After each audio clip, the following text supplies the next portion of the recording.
Well, hello, it's Michael Angelo Caruso again with a Talk to Me podcast. We have a very unusual episode for you today, a very special guest. Before I introduce Jesper, I want to remind you, if you're watching on YouTube, you can, of course, catch the audio version of all of these interviews on the Podbean and iTunes platforms, all of them, really.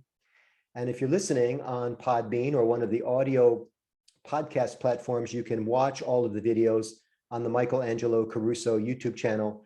Be sure to click the red subscribe button and also that silver notification bell so that you're notified of new content.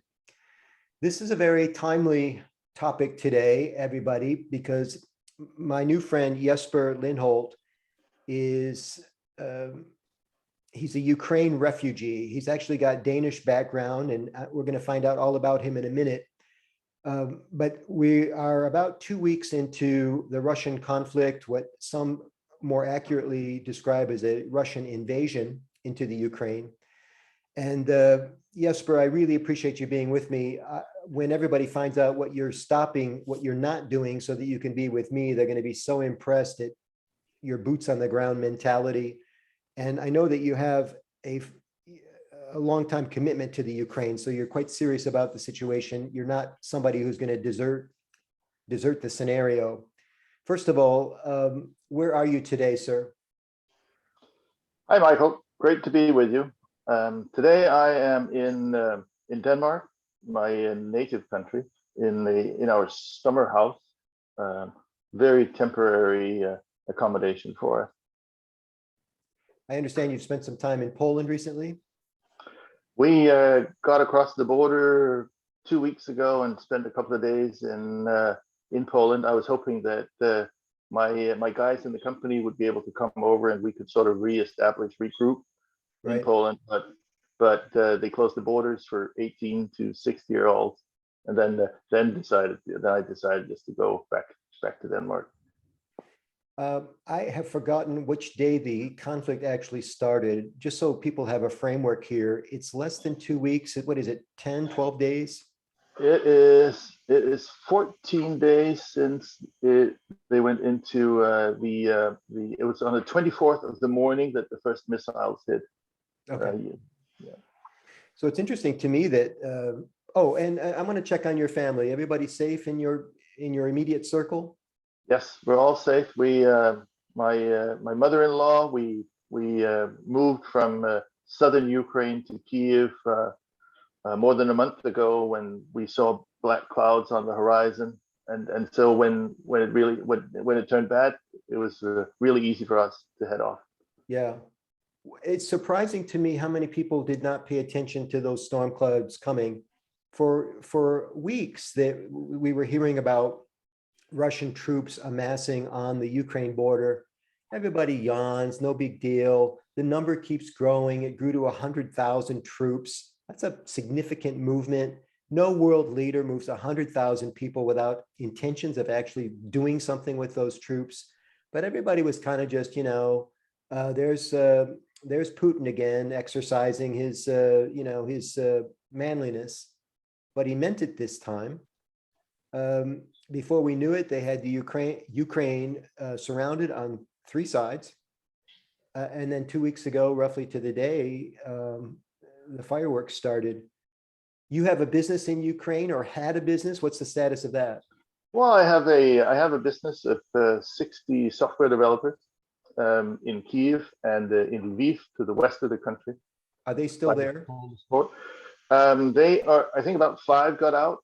I have one guy who's in Kharkiv, surrounded by the Russians, and I have one guy in Kiev who couldn't leave because he had COVID and pneumonia, and he is leaving today. I think if he's not driving right now, he's getting out of the city and then driving to the west, to Lviv. And I saw a tweet early on when the soldiers were amassing at the border, the Russian soldiers, and the joke was, I'll bet they're not socially distanced, because Russia's having a bear of a time with COVID as well.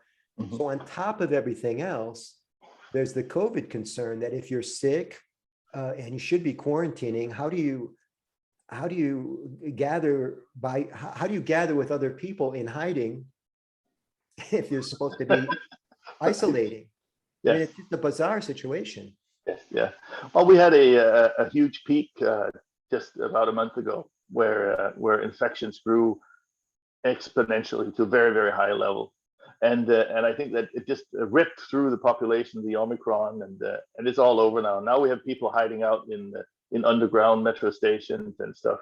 Okay, But COVID disappeared from the radar. It just like fog in the morning. The sun just thank came. goodness. That would have been Oh, like that would have been like double jeopardy. yeah. So let's go back to your employees that are stuck in Russia. Are stuck in Ukraine? Are you still communicating with them? Are you able We to? have we have social media or chat forums where we talk to each other. We have shared. We have for each. We have separate teams where we talk to each other. Okay, So we're in talk with everybody well, everybody has some kind of contact every day. Most of them are working. We're probably at 80% capacity delivering, although we have one group, we have a small community up in the mountains of maybe 10 employees and their families okay. at a next to a ski resort. So we try to, when things got hot, we try to guide them to the mountains because that's the safest Yeah, place. yeah. I know that most of the adult population has been conscripted into service in Ukraine. Your people are they Ukraine? Are they from the Ukraine? Are they foreigners from other countries? What's the story there? We have they're all Ukrainians, and I'm the odd one out. And I have a girl who's Russian, who was scared incredibly. She's been in Ukraine for also 10, 15 years, but she was married to a Ukrainian and all local, but she was scared. So she got out a couple of days ago to Poland. Yeah. It's almost impossible to think about all of the combinations of circumstances here. I was reading about how over 1 million people have now left Ukraine, and about a fifth of them have actually gone back to Russia, or gone to Russia, I should say. And I never even thought of that because I thought everybody would naturally be leaving to go to Poland, but people have reasons for going back to Russia. I would be surprised if 200,000 people would have gone to Russia because they would need to cross an active war zone to do that. Well, wouldn't they have surrendered and said, "We're not. I don't want to fight. I see the light, Mr. Putin. I want to come back to you." Wouldn't there be some people like that? Yeah, but the no cities have been taken except for Kherson. It's the only city that has been taken by the Russians. Everything else is just land territory Yes. and torched ground, and to cross the line of fire, active fire, to get into Russia, I would be surprised. Yeah. Sorry to interrupt, Jesper. Your lighting is changing quite a bit. Can you get some more light on your face? Easily enough or no? Yeah, I can do that. 1 second. I don't know if it's getting cloudy or the clouds are rising. The sun is moving, or I can turn like this. I have lots of sun. I'll turn around. A little bit better. 1 second. Okay. Bye-bye.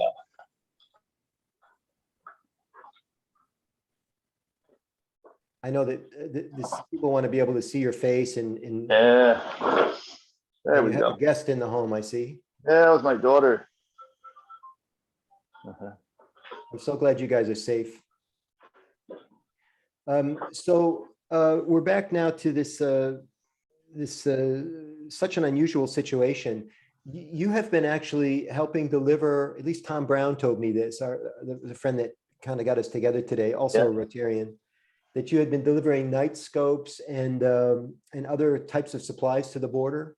Yeah, well, the war started 8 years ago, and there's been occupation of Ukraine by the Russians for 8 years, and for 3 years,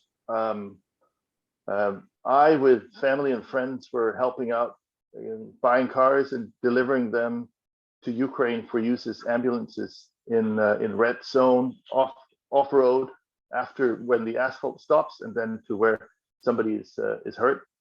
And it's it was more than 50 cars that we brought over. I saw that you have a Facebook group to kind of keep communication going. Yes, yeah. And And so it's like every 5 miles on the front line, there would be a car that we delivered. So so I think we save a lot of lives on that account. And it was sort of tricky for some people, because are we helping the army or are we helping? Yeah, well, we're not hurting anybody, that's for sure. And we are putting our efforts on into what we believe is right. Yeah. And changing things, we're tipping the scales a little bit towards what we think is right. So sorry to interrupt, go ahead. yeah, so after I got back a little more than a week and a half ago, then I was sitting there, got to do something, and actually in the car going back, a buddy of mine writes and says, I'm in Prague, I'm buying two-way radios for territorial defense, which is a newly created local defense force, and we don't have radios.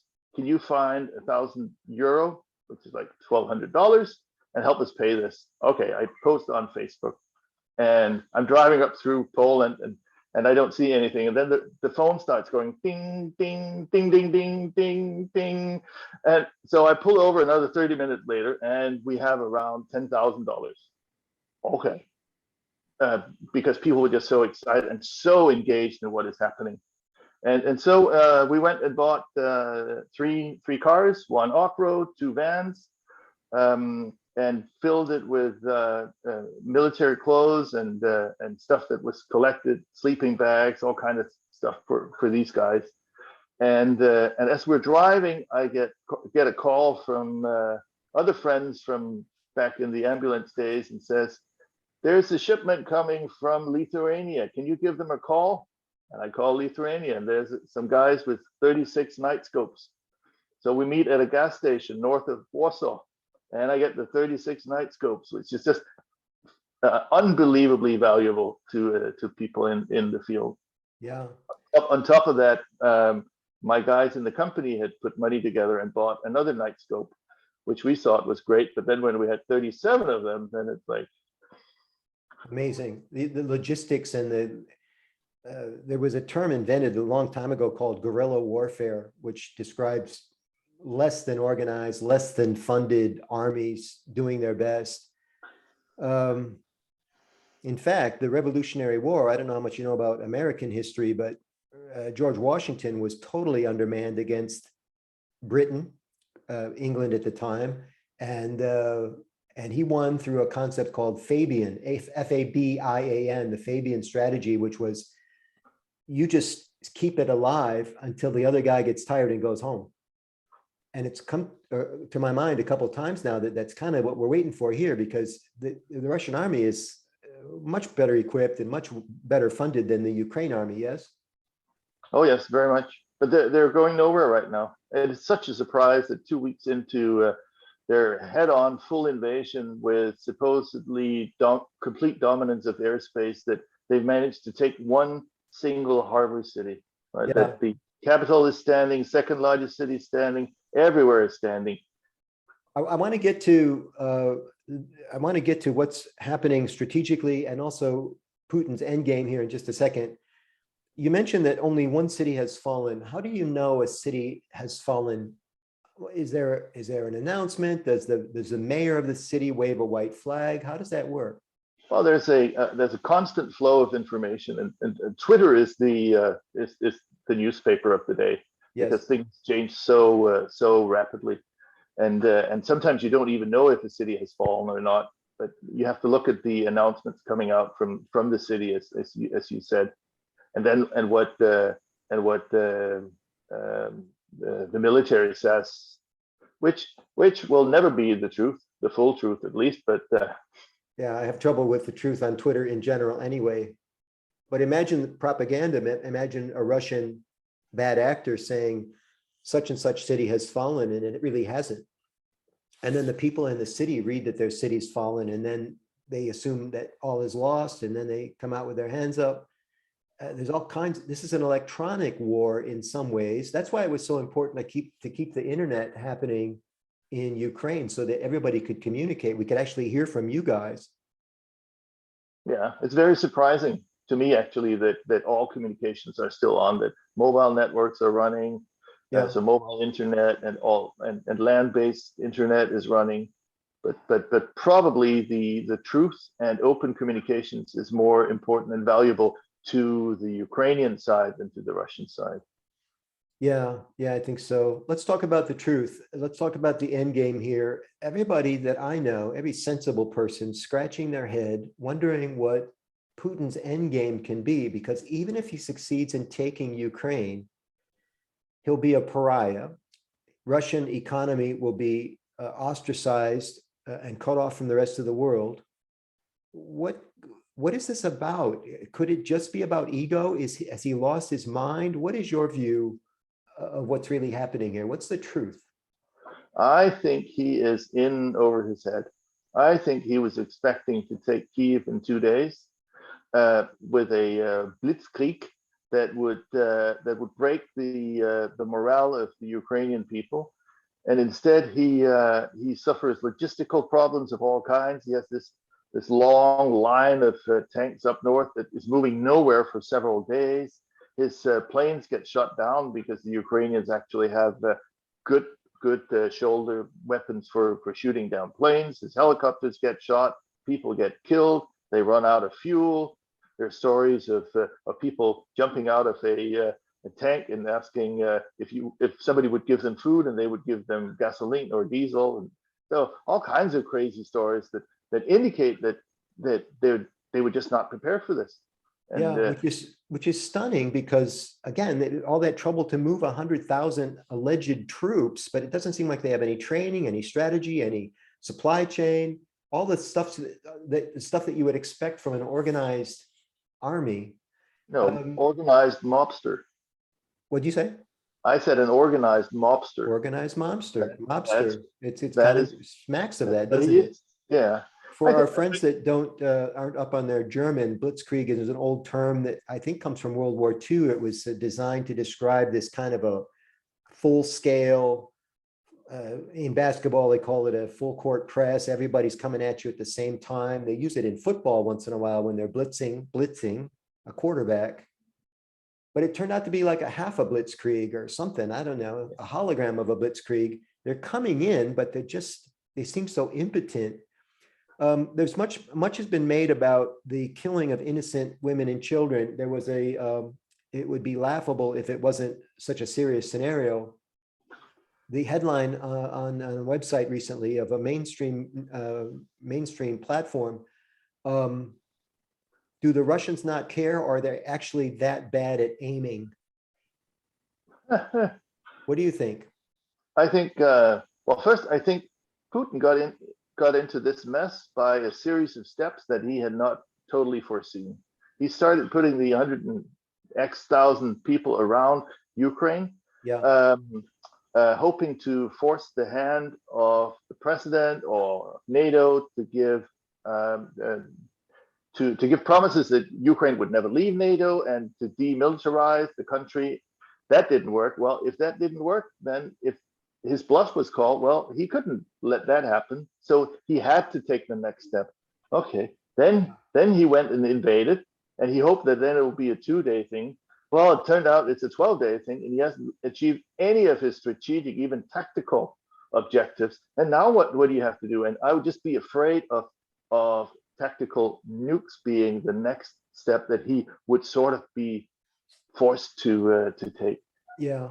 And another interesting thing that's happened, that's never happened before, is this blitzkrieg of sanctions that's been put upon Russia. The Russian people, a lot of them, are unhappy with their own leader now because they're being inconvenienced.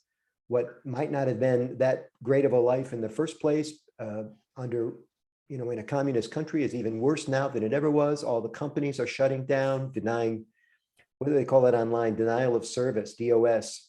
Yeah. And thousands are taking to the street. They can't possibly arrest all of the people that are protesting. Now he's got a problem domestically as well as, and he's extremely weak should somebody decide to make a move against him. I read that 90% of his armed forces are focused on Ukraine. Yeah, yes, I mean, and they're all inside Ukraine now, I which mean, is if this just was a chess game, man, you'd be a rank amateur. yes. I mean, I don't know if you know how to play euchre, but usually you get euchred by other people. You don't euchre yourself. Wow. What are your views on some of the chatter about NATO and the lack of military support for Ukraine? Do people over there understand it? Are they bitter? Objectively, there's a like a continuous convoy of smart weapons going into Ukraine right now, and Ukraine would not have been able to defend itself as it has without the javelins and the British Swedish equivalents and the Stinger missiles. So they're making a huge difference, just absolutely changing the game. But it's not the same as air support. It's not the same as another army weighing in. Absolutely not. No, and the Ukrainians have focused right now very strongly on closing the sky. And you do like this, you put your hand over. That's the symbol for air protection that people use in demonstrations and stuff. And people are they're very focused. So it is the big thing for Ukraine right now. And I think it's maybe overdone a bit because in reality they have had fairly good control of the skies, but we haven't seen a fraction of the hardware that the Russians have in the sky. No, the Russian air attack has been almost minimal, right? Yes. Yeah. Why is So that? why is that? I think he was again, he was surprised. He thought he could do this in a surgical way. Yeah, but that's another card that he could play before tactical nuclear options. He Before could fly nuclear, some yes. airplanes over and just end it pretty quickly.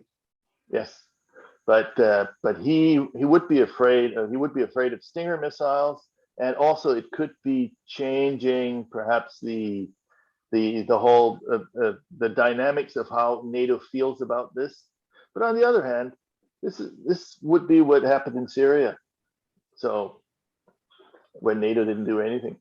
Yeah. The best Ukrainians could hope for would be a safe zone in the west, where it could be patrolled by NATO planes flying in Poland, and then go maybe 100 miles into Ukraine, and that would be a humanitarian safe zone.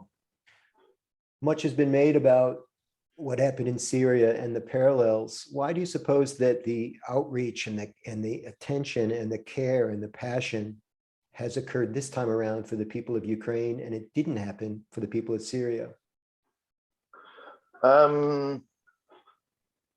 Well, most members of NATO are European countries, so it happens in our front yard. Okay, and rather than the backyard or the yes, neighbor's yard. No, this is right in front of us, and it's a country that has over the last 8-9 years by many times multiplied its economic relations, social relations, cultural relations into the European Union. There's visa-free travel for 5 years, and Ukrainians have traveled all over Europe, and so it's one of us. It's a neighbor. A neighbor is getting attacked. I think it's worth mentioning that Ukraine was actually on its way to being a member of NATO. I heard it described that they were a partner, but not yet a member. Whereas, and I don't know where Syria stood in that ranking, but relationships take time to build. And I do think Ukraine was on a better path, a faster path to that type of relationship, for what it's worth. Yeah, I think it was going the right direction, not as fast as we were hoping for internally, but every month things were in general a little bit better. Let's go back to the signaling. You mentioned that this was a hand signal that meant we're looking for air support. Is that what that meant? Yeah. I read, it was actually reported with some humor, that Ukrainians they've been rather good spirited about this whole thing, all things considered. I read that some Ukrainians had found time to write graffiti on unexploded missiles that had, and they were writing signs like "F off" to the Russians that were on the road, as people were coming in. Yeah. It took about a week for the Ukrainians to mobilize their humor because of the shock, but it's coming. It's full force right now, and it's everywhere in social Most media. people don't think of Ukrainians as terribly funny people. You probably know that. But they have really, really deep humor. They one of the slogan of the defense, it comes from there's an island called Snake Island off of Romania in the Black Sea, Yeah. that very early was attacked by a Russian warship, and they radioed to 13 guys on this island and said, "We are Russian naval ship, surrender." And their answer was Russian. No, in Russian it's Ruski kорабль, иди нахуй, and it means something like Russian warship, go to. Just fantastic. So it's and it was all recorded by, oh, wow. yeah. So it's that sentence is now the one of the slogans of the war. Speaking of humor, President Zelensky, who is a former entertainer, a comic, he got in the hot box with President Trump over here well before the war started, because there was this tense phone call about the president and Ukraine and Russia. We don't have to get into that now. But Zelensky was viewed by many as kind of a celebrity coon politician who didn't really have what it took. He just kind of stepped into a vacuum and got lucky. What are your views of President Zelensky? He's really shown well in this moment, this key moment with the conflict. He is rocking and rolling. For this, he is perfectly casted for this role. Do you know him? Have you met him? No. Yeah. But he's perfect for he did not expect getting elected, so that was a bummer, right? I mean, he's an actor who saw, somebody, my job is up. He played the role of a president in a show, and then my job is up, and then he runs like a school teacher who becomes the president, and then this is too much of a temptation. I have to run, and then everybody were looking at him as the blank sheet of paper that he was, and then they put all of their hopes and wishes onto that blank sheet. And then when he won with 70% then now what? Be careful what you wish for. And who did he run against? He ran against Poroshenko, which was the former the chocolate baron oligarch. Another celebrity. Yeah, and who had been more of a statesman, and who had been with the troops in the east by the contact line and in the occupied areas, and was working hard to integrate with Europe, and he built a party called European Solidarity. So the statesman up against the young hooligan. It's interesting to think back. What if the chocolatier had won the election and he was in charge now? How might things be different? How would it have rewritten history? Would we be exactly where we are today? Yes. Back to signaling for a second. I've said that during COVID, everybody became an expert on everything. Partly due to the information age and all that stuff, but everybody's got access to the same information. We all became doctors. We all became political scientists. We all became experts at everything during COVID. We were talking about signals and how important they are, and I'm just wondering, are we getting the right signal from the Ukrainian people that we're in this for the long haul, and we're determined? I mean, this seems legitimate. This is coming from the heart. These people that have never done anything like this, they really believe in themselves.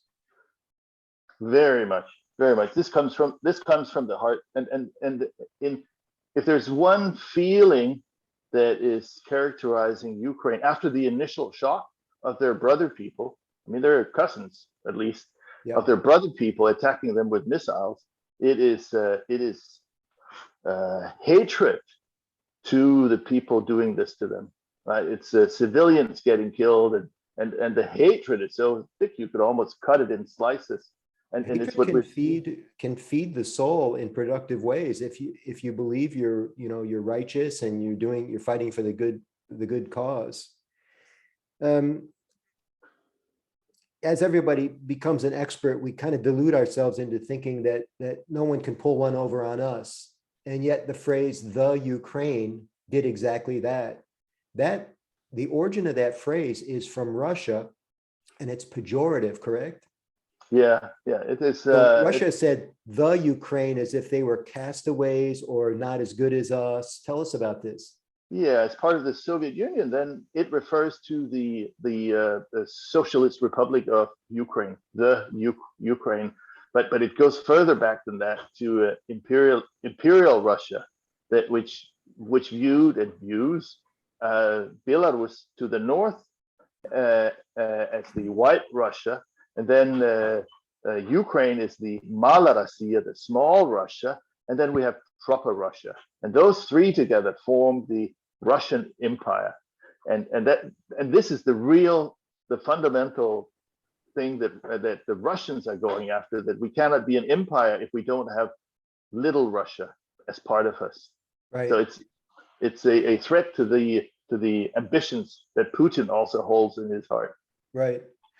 And my point was that what had happened, because Russia had said "the Ukraine" so many times that so many Americans started to say "the Ukraine," which I know is a pet peeve of yours, because we were deluded, we were tricked, we weren't paying attention to what was really happening. The Ukraine is a pejorative term, and we were using it, even though we had no dog in the hunt at the time, because Russia, it was kind of like this propaganda that had kind of taken root in our heads, and we didn't even know it.